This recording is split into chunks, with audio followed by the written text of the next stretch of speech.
আসসালামু আলাইকুম। আপনাদের সকলকে আমন্ত্রণ জানাচ্ছি। ইতিমধ্যেই খবর হয়তো সবাই জেনে গেছেন বা অনেকে হয়তো এখনো জানতে পারেননি, জেনে যাবেন। যেটি হলো আজ 8 এপ্রিল 2026।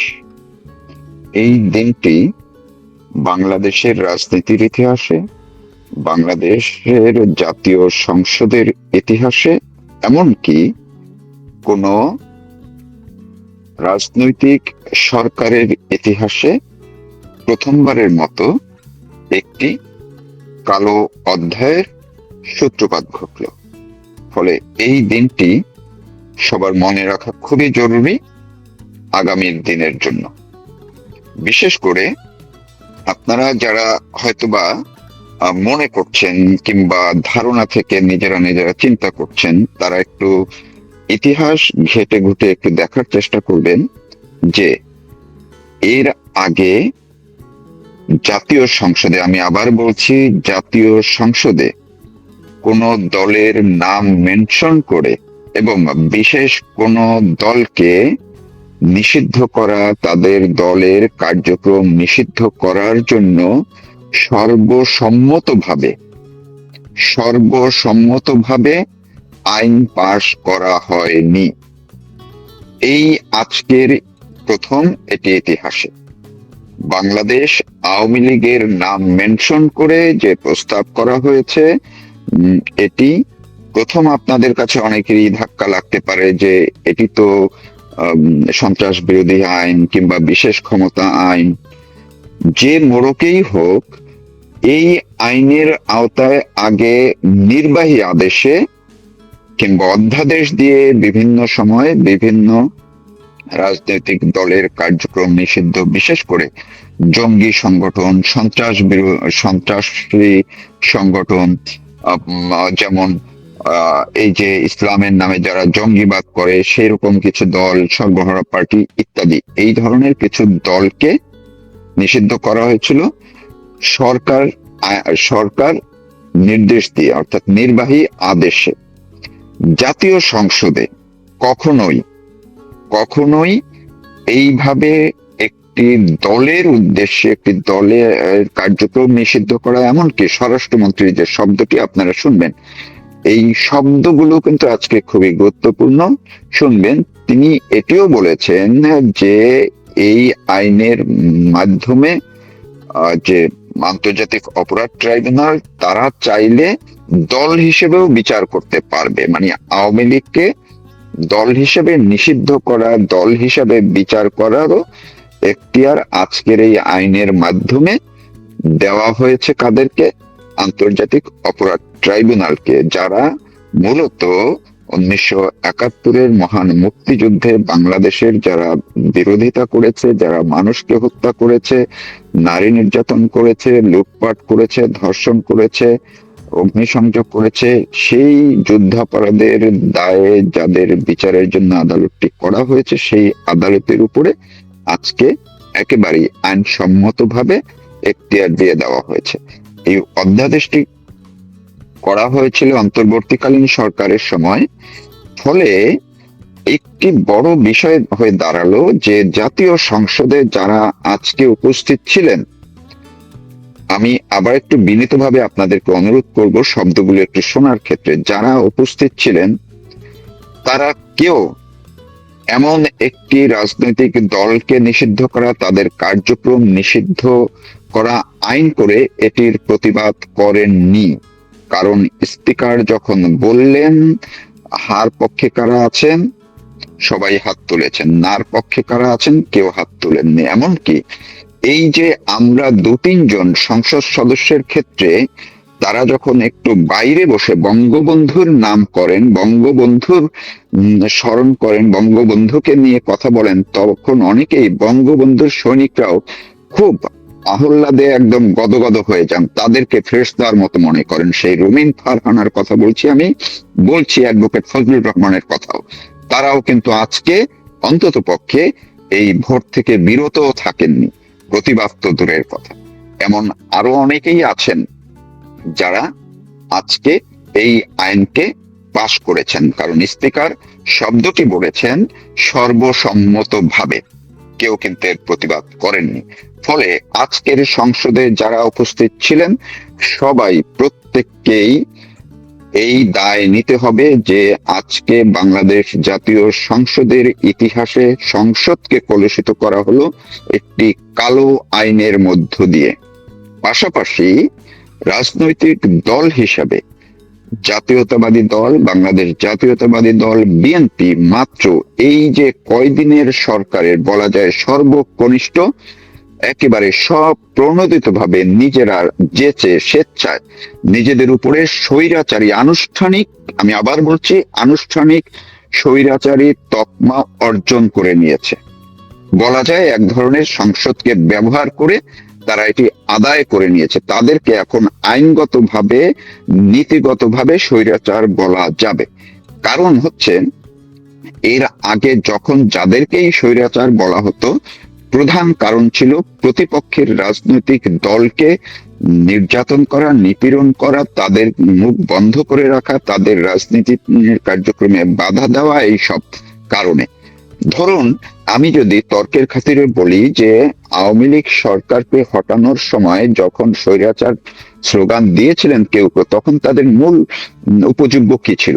যে তারা আওয়ামী লীগ অনেককে রাজনীতি করতে দিচ্ছেন না, মাঠে নামলে পিটানো হচ্ছে, কিংবা ওই পুলিশ বাধা দিচ্ছে, ইত্যাদি ইত্যাদি, এইসব কারণ। তো এরশাদের কে কেন বলা হয়েছিল? এই রাজনৈতিক দলকে দমন করার জন্যই তো। এমনকি ডক্টর ইউনূসের যে সরকার, তাকে যে এখন যেইভাবে 1.5 বছর বা 18 মাস এই লোক যখন বাংলাদেশকে একেবারে ন্যাক্কারজনক ভাবে একটা অন্ধকার জগতে নিয়ে গেছিলেন, সবকিছু ধ্বংস করে দিয়েছিলেন, সেই স্বৈরাচার ডক্টর ইউনূসকেও যেন আজকে হার মানিয়ে দিয়েছে তারেক রহমানের সরকার। আপনারা যুক্তিগুলো মিলিয়ে দেখুন, নিজেরা চিন্তা করুন। অর্থাৎ একটি রাজনৈতিক সরকারকে স্বৈরাচার বলার জন্য যতটুকু সংজ্ঞা দরকার, সংজ্ঞাগুলো প্রয়োজনে আপনারা পড়ে দেখুন। সেটি এই স্বল্প সময়ের মাত্র 2 মাসও এই সরকারটি ঠিক মতো বলতে গেলে হয়নি। এমন কোন নজির নেই, বিশ্বের অন্য কোথাও আছে কিনা আমি অতটা ঘাটাঘাটি করার এখনো সময়টুকু পাইনি, কিন্তু বাংলাদেশের ইতিহাসে এমন কোন ঘটনা কিন্তু ঘটেনি। ফলে আজকে এই বাংলাদেশের জাতীয় সংসদ একেবারে সর্বসম্মতভাবে একটি কালো আইন পাশ করলো, যেটি বাংলাদেশের রাজনৈতিক ইতিহাসে কলঙ্কজনক অধ্যায় তো হয়ে থাকলোই, পাশাপাশি বিএনপিও তারা এখন একটি স্বৈরাচারী দল হিসেবে তকমা যে অর্জন করলো, এর মধ্য দিয়ে আরেকটি দিন গণনা কিন্তু আজকে থেকে সবাই শুরু করে দিতে পারেন। অন্তত পক্ষে যখন একটি সংসদ শুরুতেই একেবারে এই প্রথম পর্যায়ে প্রথম যে অধিবেশনটি চলছে এর মধ্যেই যখন এমন একটি কালো আইন পাশ করে, সেই সংসদের ভবিষ্যৎ যে অন্ধকার, এটি যে দীর্ঘমেয়াদী হওয়ার পথ যে রুদ্ধ হয়ে গেল আজকে থেকে, অর্থাৎ এখন আয়ু যে কমে গেল এই সংসদের, সেটিও বলা যায়। কারণটি হচ্ছে, আপনারা মনে রাখবেন, এই বাংলাদেশ আওয়ামী লীগ এমন একটি দল, তারা গত 18 মাসে যেই পরিস্থিতির কারণে যেভাবেই তাদেরকে আটকে রাখা হোক, আজকে থেকে তারা কিন্তু নিজেদের মতো করে, এমনকি বিশ্ববাসীও দেখলো যে একটি রাজনৈতিক দলকে আইন করে নিষিদ্ধ করা হলো। এর আগে আবার একটু রিপিট করছি, ডক্টর ইউনূস করেছিলেন অধ্যাদেশ দিয়ে, সেটিকে অনেকে গুরুত্ব দেন নাই। তারপরও আন্তর্জাতিক বিভিন্ন মহল, জাতিসংঘ সহ এটির আপত্তি করেছিল, সমালোচনা করেছিল, নিন্দা জানিয়েছিল অনেক আন্তর্জাতিক সংগঠন। আর আজকে যখন আইন করে এটি করা হলো, আইন পাশ করা হলো, অধ্যাদেশটি আইনে রূপান্তর করা হলো, তখন এটি আরো বড় আকারে ধারণ করবে। ফলে আওয়ামী লীগের এখন নীতিগতভাবে তাদের একটি অর্জন হয়ে গেল, তারা এখন বিশ্ববাসীর কাছে এই বিষয়টি খুবই বড় করে তুলতে পারবে এবং তারা প্রয়োজনে তাদের মতো করে মাঠে নামার, বাংলাদেশের রাজনীতিতে আবার ফিরে আসা, সেটি যেভাবেই হোক, একটি নিষিদ্ধ রাজনৈতিক দল কিংবা কার্যক্রম নিষিদ্ধ থাকা অবস্থায় তারা যত রকম পারবে সেই প্রক্রিয়ায় তারা এগিয়ে যাবে। সেই পথটিও কিন্তু আজকে থেকে তারেক রহমানের সরকার এই জাতীয় সংসদকে ব্যবহার করে তারা এটি করে দিল। এই সুযোগটি আওয়ামী লীগের হাতে দিয়েছে। এখন দেখার ব্যাপার আওয়ামী লীগ এই সুযোগটিকে কিভাবে কাজে লাগায়, তারা কতটা দ্রুত সময়ের মধ্যে কামব্যাক করতে পারে, ফিরতে পারে, তাদের আবার ইতিহাসের জায়গায় ফিরে আসতে পারে, সেটি কিন্তু এখন খুবই জরুরি একটি বিষয় হয়ে দাঁড়িয়েছে। আরেকটি কথা, যে শুধুমাত্র যে বিএনপি সরকার সেটি না, আমি যেহেতু বললাম আজকে সংসদে যারা উপস্থিত ছিলেন সবাই মিলে এই কালো আইনটি করেছে, ফলে এই সরকারের মধ্যে অনেকে মনে করছিলেন যে ওই একটু নাটক ফাটক দেখে, ওয়াকআউট দেখে, কিংবা জামাতের সঙ্গে একটু বিরোধী কথাবার্তা বলা, জামাতকে একটু গালিগালাজ করা, এগুলো সবই যে নাটক আজকে কিন্তু প্রমাণ হয়ে গেছে। অর্থাৎ আওয়ামী লীগের বিরুদ্ধে এই সংসদে সবাই যে এক জোটবদ্ধ, অর্থাৎ ওই যে 2001-এ যেমন জামাত বিএনপি সরকার ছিল, এখনো তাই। জামাত বিএনপি বাম ডান পচা গলা সব মিলে সবাই আওয়ামী লীগের বিরুদ্ধে যে ঐক্যবদ্ধ সেটি কিন্তু বুঝিয়ে দিয়েছে তারা। এবং এই আওয়ামী লীগ কারা? আওয়ামী লীগ হচ্ছে যারা বাংলাদেশের মুক্তিযুদ্ধের নেতৃত্ব দিয়েছে। আওয়ামী লীগ হচ্ছে বঙ্গবন্ধুর দল, যিনি বাংলাদেশকে স্বাধীন করার নেতৃত্ব দিয়েছেন, তার বিরুদ্ধে যে সব একজোট হয়েছে। বাংলাদেশের এই দস্যু শব্দটি বলতেই হয়, দস্যু বলি, দৈত্য বলি, তারা যে সংসদকে দখল করে নিয়েছে মুক্তিযুদ্ধকে ধ্বংস করার জন্য, তারা যে সংসদকে দখল করে নিয়েছে 72-এর সংবিধানের তারা মুখে বলে, কিন্তু কাটছাট করে তাদের অংশটুকু রেখে যে 72-এর সংবিধান থেকে বঙ্গবন্ধু স্বপ্নের বাংলাদেশ, মুক্তিযোদ্ধাদের স্বপ্নের বাংলাদেশ, সেটি যে তারা ধ্বংস করতে চায়। এবং এই যে বিএনপি সরকার এবং এই জামাত জোট সংসদের যে সরকার, তারা যে ডক্টর ইউনূসের একটি এক্সটেনশন সরকার, সেটিও কিন্তু আজকে একেবারে আনুষ্ঠানিকভাবে আইন করে তারেক রহমান সরকার বুঝিয়ে দিয়েছে যে ডক্টর ইউনূস এখনো ক্ষমতায় আছেন, বাইরে থেকে তিনি সরকারকে চালাচ্ছেন। দুদিন পরে যদি আমরা দেখি এই যে রাষ্ট্রপতি শাহাবুদ্দিন চুপ্পুকে সরিয়ে সেখানে যে ডক্টর ইউনূসকে বসানো হলে, সেটিও আজকে থেকে আর আশ্চর্য হওয়ার কিছু থাকবে না।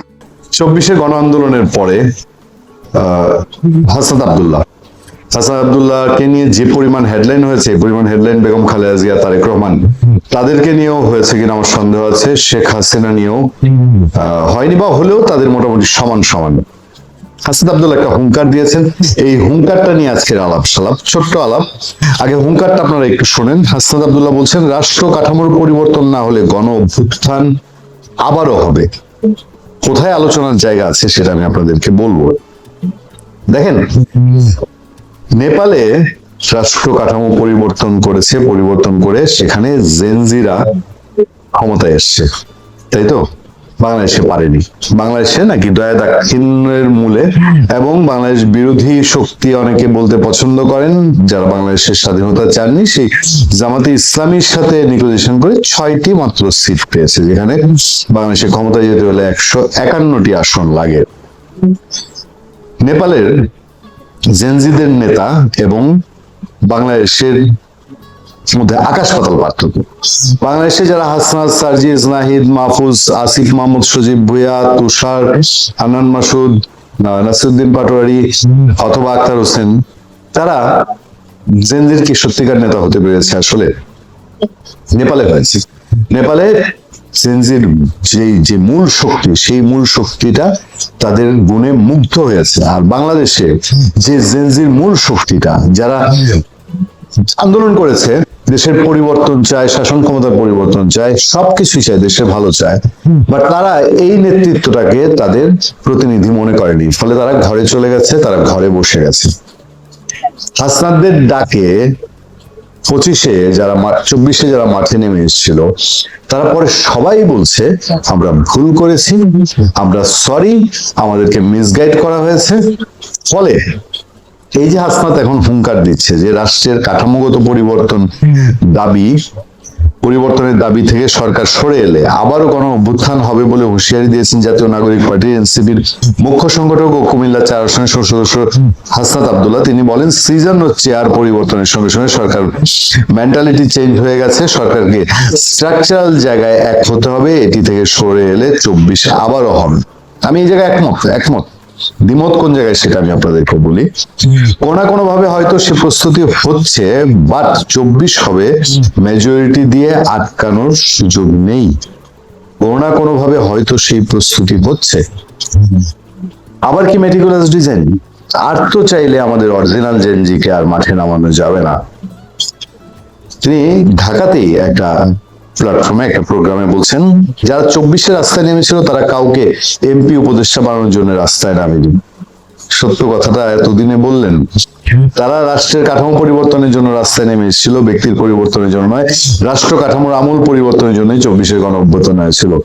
24 গণ অভ্যুত্থানকারীরা নেপালে জেনজিরা তাদেরকে ঠেলে দিয়েছে জেনজি যে তোমরা আমাদের নেতা, তোমরা রাষ্ট্র ক্ষমতায় যাও, তোমরা দল গঠন করো, আমরা তোমাদের দেখতে চাই। আমাদের জেনজিরা এই যারা পরে এনসিপি করেছে এর থেকে পেছনে চলে গেছে। আজকে হাসনাত আব্দুল্লাহ যদি ওই যে মাঝে মধ্যে সোশ্যাল মিডিয়ায় ট্রল হয়, ডাক দেয় আয় রাজুতে আয়, বাংলাদেশে আরো 100টা গণ অভ্যুত্থান হবে, বাংলাদেশে আরো বহু বিপ্লব হবে, বহু আন্দোলন হবে, সংগ্রাম হবে, বাট এই হাসনাত আব্দুল্লাহদের নেতৃত্বে আর কি সেটা সম্ভব?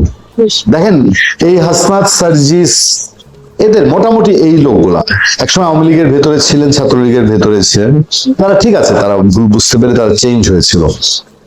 এই সার্জিস, হাসনাত বিশেষ করে তার ব্যক্তিত্ব, চলন বলন, তার ডেডিকেশন, তার সুযোগ ছিল নেপালের জেনজির সেই সিঙ্গারের মতন হিট করে যাওয়া, তার সুযোগ ছিল। কিন্তু 24 গণ অভ্যুত্থান পরবর্তী তার মব কালচার আর এক আওয়ামী লীগ কচলানো, সবকিছুর মধ্যে আওয়ামী লীগ খোঁজা এবং আওয়ামী লীগের উপরে মব চাপিয়ে দেওয়া, আওয়ামী লীগ যেখানে আওয়ামী লীগের খোঁজ পাওয়া গেছে সেখানে তার বাহিনীকে লেলিয়ে দেওয়া। এরপর তার বাহিনীর বিভিন্ন জায়গায় চাঁদাবাজির অভিযোগ, তার বাহিনীর বিভিন্ন জায়গায় হ্যাডম দেখানোর অভিযোগ, সেই সব অভিযোগের মধ্যে দিয়ে হাসনাত তার পায়ের নিচের মাটি ছুঁয়েছেন। এটা বলতে কি কারো দ্বিধা আছে? এই ছেলেই বাংলাদেশে এই 2 বছরই হিরো থেকে হিরো হয়ে যেতে পারতো, ইতিহাস হয়ে যেতে পারতো। সেখানে তারা শেষমেশ কি হয়েছে? জামাতে ইসলামীর অ্যাসিস্ট্যান্ট। আমি এর আগে একটা আলোচনা বলেছি, এনসিপির এখন অ্যাক্টিভিটিস যা দেখা যায় সেটা হলো একটা পিএস এর যে ভূমিকা, তাদের জামাতের আমিরের পিএস এর ভূমিকা দেখা যায়। তাদের নিজস্ব কোনো এজেন্ডা আছে। তারা এক আওয়ামী লীগ কচলানো ছাড়া, ফেসিবাদ কচলানো ছাড়া তাদের কি কোনো দিক নির্দেশনা এই দেশের জেনজি বলেন আর আপামর জনতা বলেন কেউ কি দেখতে পেয়েছে? ফলে হাসনাত আব্দুল্লাহ সেই সুযোগ হাতছাড়া হয়েছে। সুযোগ এখনো হয়তো আছে, বাংলাদেশের মানুষ সহজে সবকিছু ভুলে যায় না, হয়তো সুযোগ আছে, বাট যেই সুযোগ 24 ছিল সেটা হিমালয়ের সমান হাসনাত আব্দুল্লাহ এখন টাফ করে ফেলেছে। ফলে অভ্যুত্থান হবে, ওই অভ্যুত্থানে নেতৃত্ব হাসনাত দিবে, সার্জিস দিবে, এই স্বপ্নবোধের দুরাশা। আর যদি মেটিকুলাস ডিজাইনে কিছু হয়, যেটা সে বলছে যে 24 মতন কাজ চলছে, সে মেটিকুলাস ডিজাইন হলে ভিন্ন কথা। মেটিকুলাস ডিজাইনে একেবারে ওই ফ্রিডম পার্টির নেতারাও একসময় এমপি হয়েছে, হাসনাতরা নেপালের জেনজি ক্ষমতা নিয়েছে, সেটা হতে গিয়ে এখন ফ্রিডম পার্টি, জাসদ, সেসব হওয়ার মতন উপক্রম। ফলে আয় রাজুতে আয়ের মতন সবকিছু না, ফাঁকা বেলুন হয়ে যায়।